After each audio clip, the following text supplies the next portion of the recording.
Portuguese వారికి పశ్చిమ వైపు ఉన్నటువంటి స్థావరాలు ఏంటో చూద్దాం ఇప్పుడు తర్వాత.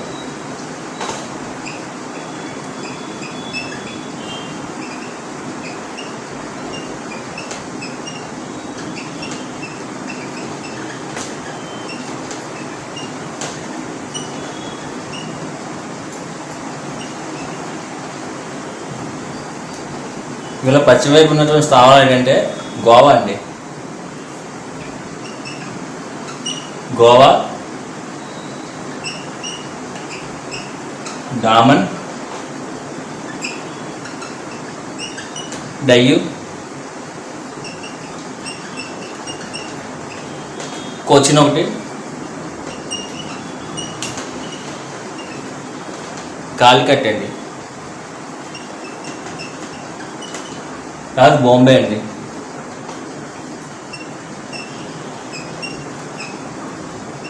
నెక్స్ట్ సాలిసెట్ అండి.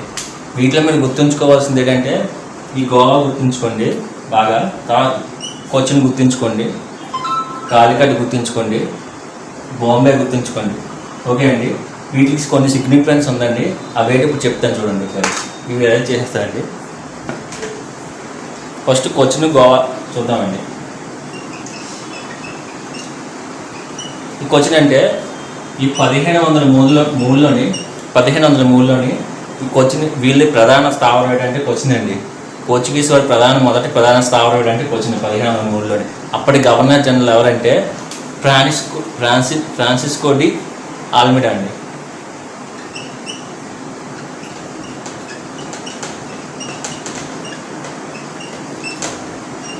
ఫ్రాన్సిస్ డి ఆల్మిడా అనమాట. Francis D Almeida. అప్పుడు తర్వాత మొదటి స్థావరం ఏంటి కొచ్చిన్ కదా. తర్వాత వీళ్ళ ప్రధాన స్థావరం ఏమైందంటే గోవా మారిపోయిందండి 1530లో. 1530లో ప్రధాన స్థావరం గోవా మారింది. అప్పుడే గవర్నర్ జనరల్ ఎవరంటే నినోడా కున్హా అండి.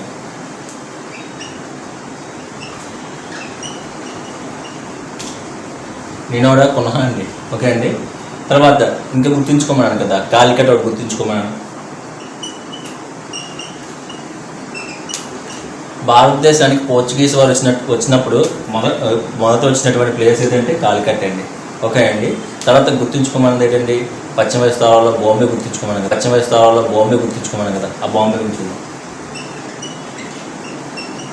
బాంబే ఎందుకండి. అయితే పోర్చుగీస్ రాకుమార్తె అయినటువంటి క్యాథరిన్ మేయే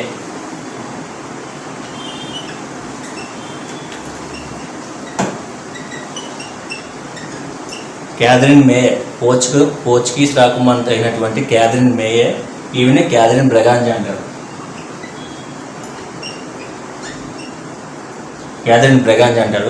ఈవిన ఏం చేశారంటే బ్రిటిష్ రాకుమార్తె అయినటువంటి రెండో చార్లెస్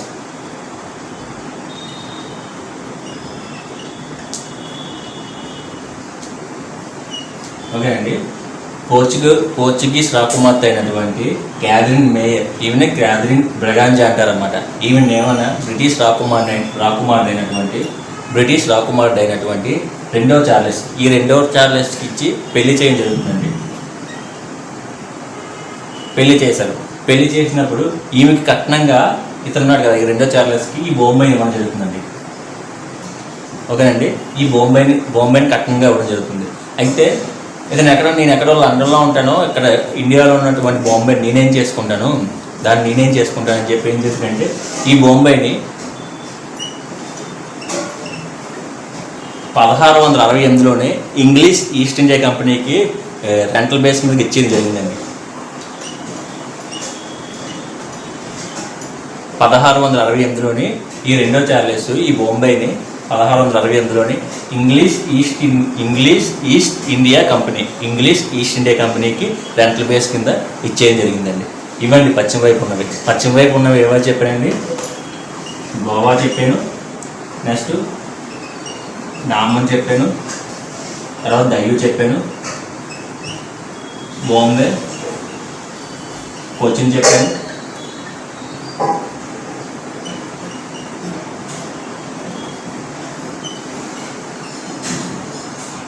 పశ్చిమ వైపున స్థావరాలు చెప్పాను, గోవా చెప్పాను. దామన్ చెప్పాను, దయ్యూ చెప్పాను, బాంబే చెప్పాను, కోచిన్ చెప్పాను, కాలికట్, తర్వాత సాలిశెట్టి. ఓకే అండి. మనకి వీటిలో దేని గురించి డిస్కస్ చేసుకున్నాం? గోవా గురించి డిస్కస్ చేసుకున్నాం, తర్వాత బాంబే గురించి డిస్కస్ చేసుకున్నాం, తర్వాత కోచిన్ గురించి డిస్కస్ చేసుకున్నాం, కాలికట్ గురించి డిస్కస్ చేసుకున్నాం. ఓకే అండి. తర్వాత ఇది ఇప్పుడు ఈ మూడు చూద్దాం. ఈ డామన్ డై అనేది కామను. ఈ సాలిసెట్ అనేది ముంబైలో ఉందండి. ఓకే అండి. ఈ యొక్క దీవులు అనమాట, ఈ ముంబైలో ఉన్నటువంటి దీవులు సాలిసెట్ అనేది. ఓకే అండి. ఇవ్వండి పశ్చిమ వైపు ఉన్నటువంటి వీళ్ళకి ఒక స్థావరాలు. ఓకే అండి.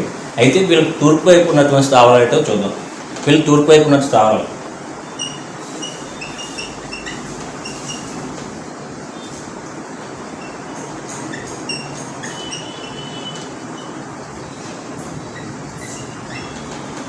తూర్పు వైపు ఉన్నటువంటి స్థావరాలు అంటే హుగ్లీ అండి.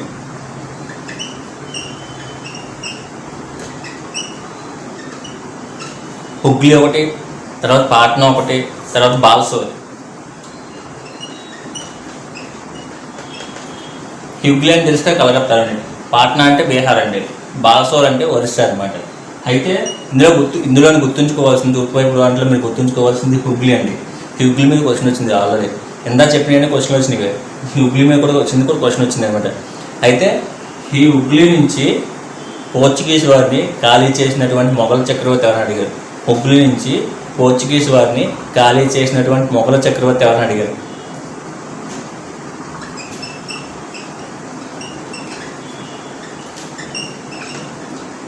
మొఘల్ చక్రవర్తి ఎవరని, హుగ్లీ నుంచి పోర్చుగీస్ వారిని ఖాళీ చేసినటువంటి మొఘల్ చక్రవర్తి ఎవరని అడిగారు అనమాట, హుగ్లీ నుంచి.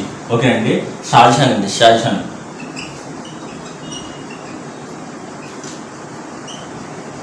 షాజహాన్ ఎందుకు ఖాళీ చేశారంటే, ఈ షాజహాన్ ఉన్నారు కదా, ఈ షాజహాన్ యొక్క చలకత్తులు అక్కడ ఉన్నారని చెప్పారనమాట. ఉన్నారు. అయితే వాళ్ళతో వీళ్ళు పోర్చుగీస్ వారు మిస్బిహేవ్ చేశారని, తర్వాత ఈ షాజహాన్ ఉన్నారు కదా, ఈ షాజహాన్కి ఈ పోర్చుగీస్ వారు వాళ్ళు వర్తక వ్యాపారం అనుకూలంగా చేయలేదని చెప్పి ఖాళీ చేశారని చెప్పి కొన్ని వదాంతాలు ఉన్నాయి. ఈ 2 వదాంతాలు ఉన్నాయన్నమాట. ఓకేనా. వాళ్ళ సంబంధించి ముంతాజ్ బేగంకి సంబంధించిన చెలికత్తులతోని వీళ్ళు మిస్బిహేవ్ చేశారని ఒకటి.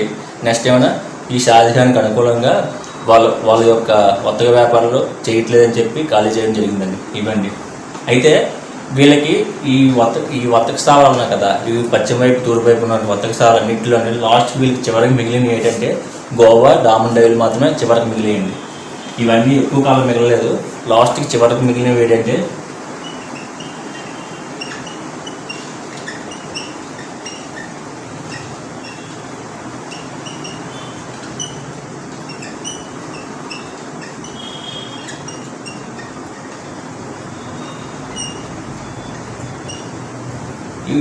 పోర్చుగీస్ వారికి చివరికి మిగిలినవి ఈ 3 గోవా, డామన్, డయ్యూం, ఈ 3 మాత్రమే మిగలడం జరిగిందండి. ఓకేనండి. అయితే పోర్చుగీస్ వారు భారతదేశంలోని ప్రవేశపెట్టినటువంటి వీడియో చూద్దాం. ఓకేనండి. పోర్చుగీస్ వారు భారతదేశంలోని ప్రవేశపెట్టినటువంటి వీడియో చూద్దామండి.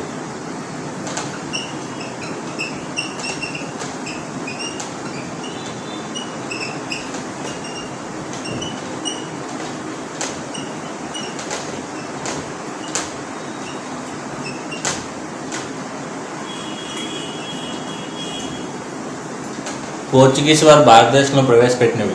ఓకే అండి. ప్రింటింగ్ ప్రెస్ని వీళ్ళే ప్రవేశపెట్టారండి. ప్రింటింగ్ ప్రెస్ను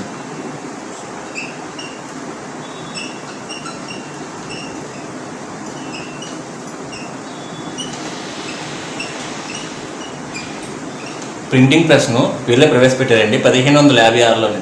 1556లో వీళ్ళే ప్రవేశపెట్టారండి. అయితే ప్రింటింగ్ ప్రెస్ని కనుక్కున్నది ఎవరండి? జాన్ గుటెన్బర్గ్ అండి. జాన్ గుటెన్బర్గ్ కనుక్కోవడం జరిగిందండి. ఓకే అండి. అయితే ఈ ప్రింటింగ్ ప్రెస్ మీద మొదట ముద్రించినటువంటి గ్రంథం ఏంటండి? బైబిల్ అండి. ఓకే అండి. ప్రపంచంలో అయితే ప్రింటింగ్ ప్రెస్ మీద ముద్రించిన మొదటి గ్రంథం ఏంటండి? బైబిల్ అండి. అయితే భారతదేశంలోని ప్రవేశపెట్టారు కదా ఈ ప్రింటింగ్ ప్రెస్లో. ఈ ప్రింటింగ్ ప్రెస్ని ప్రవేశపెట్టినప్పుడు భారతదేశంలోనే ముద్రించినటువంటి గ్రంథం ఏంటండి? ఈ ప్రింటింగ్ ప్రెస్ని ప్రవేశపెట్టినప్పుడు భారతదేశం 1556లో ప్రవేశపెట్టారు. మరి భారతదేశంలో ప్రవేశపెట్టినప్పుడు దీనిపై ముద్రించినటువంటి గ్రంథం ఏంటంటే ఆయుర్వేదిక్ మొక్కలపైన వీళ్ళే రాశారండి. ఆయుర్వేదిక్ మొక్కలు, వాటి లాభాలని చెప్పి, వాటి ఉపయోగాలని చెప్పి ఒక గ్రంథం రాయడం జరిగిందండి.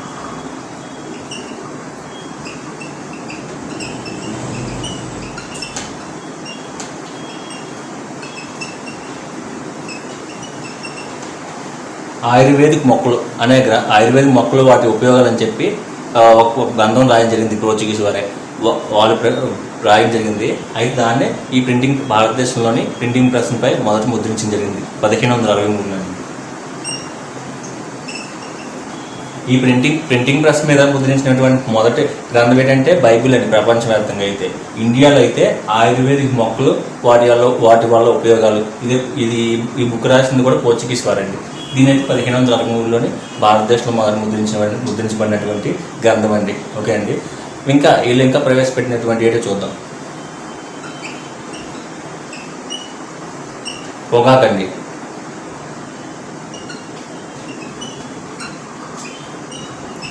జీడిపప్పు,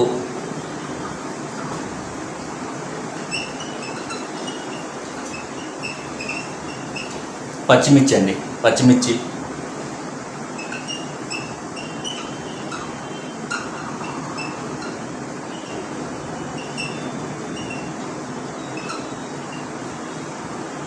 బంగాళదుంపలండి. బాగుండి. Coffee, tea. ఇంతకుముందు మన కాఫీ టీలు ఏం లేవండి. అప్పుడంటే మనం వీళ్ళు గంజి జావా అంటే తాగేవారండి.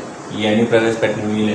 పొగాకు, జీడిపప్పు, పచ్చిమిర్చి, బంగాళదుంప, ఆలుగడ్డలు, నెక్స్ట్ ఏమైనా కాఫీ, టీ. ఈ పచ్చిమిర్చి ఉన్నాయి కదా, ఈ పచ్చిమిర్చి అయితే భారతదేశంలో చిన్నగా ఉండేవండి. హైబ్రిడ్ రకం చెందినటువంటి పచ్చిమిర్చిని ప్రవేశపెట్టడం జరిగిందండి. ఓకే అండి. అయితే పోర్చుగీస్ వారు భారతదేశంలో ప్రవేశపెట్టినవి ఇవేనండి. ప్రింటింగ్ ప్రెస్ ఒకటి 1556లోని ఈ ప్రింటింగ్ ప్రెస్పై భారతదేశంలో ముద్రించినటువంటి మొదటి గ్రంథం ఏంటంటే ఆయుర్వేద మొక్కలు, దానివల్ల ఉపయోగాలు. తర్వాత పొగాకు, జీడిపప్పు, పచ్చిమిర్చి, బంగాళదుంపలు, వీటిని ఆలుగడ్డలు అంటారు. అలాగే కాఫీ, టీ. ఈ కాఫీ, టీని పానీ పంటలు అంటారండి. విదేశీ పంటలను కూడా అంటారండి. ఓకేనండి. అయితే ఇలా జరుగుతున్నప్పుడు 1947లో మన స్వతంత్రం వచ్చిందండి. 1947లో మన స్వతంత్రం వచ్చినప్పుడు అయితే దీని గురించి చెప్పుకోవడం కానీ ముందు పోర్చుగీస్ వారు ఉన్నారు కదా, ఈ పోర్చుగీస్ వారు ఉన్నప్పుడు క్రైస్తవ మత ప్రచారానికి చేయడానికి వచ్చినటువంటి వ్యక్తి ఎవరని ఒకసారి క్వశ్చన్ అడిగారండి. పోర్చుగీస్ వారు ఉన్నప్పుడు క్రైస్తవ మత ప్రచారానికి వచ్చినటువంటి వ్యక్తి ఎవరు?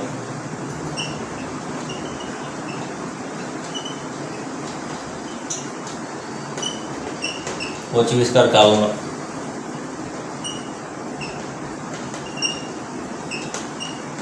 క్రైస్తవ మత ప్రచారానికి వచ్చినటువంటి వ్యక్తి ఎవరంటే ఫ్రాన్సిస్కో జేవియర్ అండి.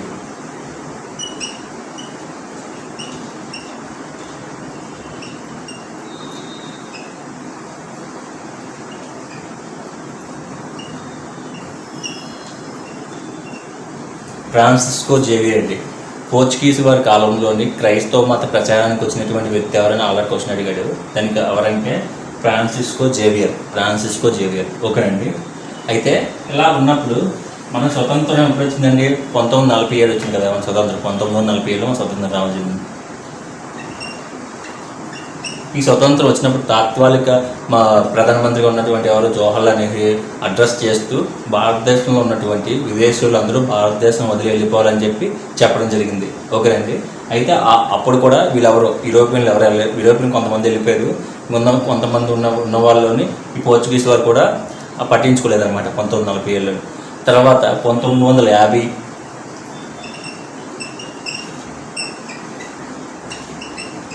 జనవరి 26న మన రిపబ్లిక్ గణతంత్ర దినోత్సవంగా ఆవిర్భవించింది.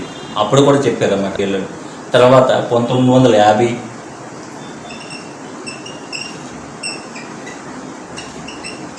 జనవరి 26న మన రిపబ్లిక్ గణతంత్ర దినోత్సవంగా ఆవిర్భవించింది. అప్పుడు కూడా చెప్పారన్నమాట. అప్పుడు కూడా చెప్పినప్పుడు ఎవరు పట్టించుకోలేదన్నమాట అప్పుడు కూడా.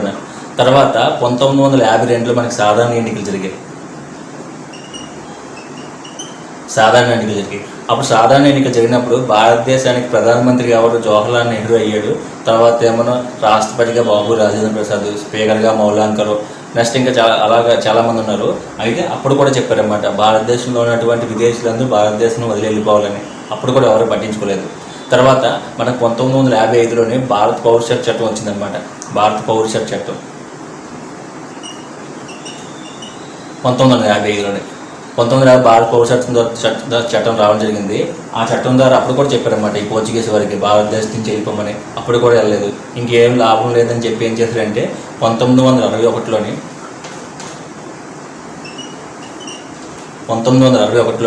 ఆపరేషన్ విజయ్ అనే సైనిక చర్య ద్వారా పోర్చుగీస్ వారిని భారతదేశం నుంచి పంపించడం జరిగిందండి. గోవా, డామన్ డైవ్ను ఖాళీ చేయడం జరిగిందండి. ఓకేనండి, వాళ్ళకి చివరి ఉన్నాయి అవే కదా, గోవా, డామన్ డైవ్లో చివరి ఉన్నాయని చెప్పాను కదా. ఈ గోవా, డామన్ డైవ్ నుంచి వీళ్ళని పంపించడం జరిగింది.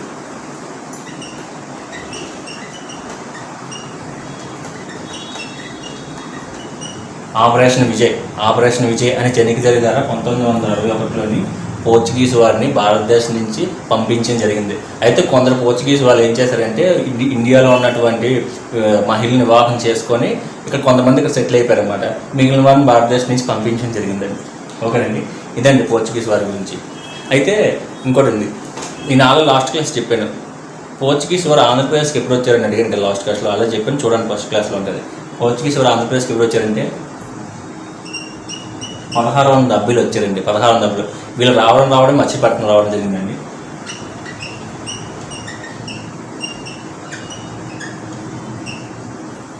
మచిలీపట్నం రావడం జరిగింది. అప్పుడు రాజు ఎవరంటే, వీళ్ళకి అనుమతించినటువంటి రాజు ఎవరంటే అబ్దుల్లా హుసేన్ కుతుబ్ షాహీ అండి. ఓకే అండి, ఇదండి పోర్చుగీస్ వారి గురించి.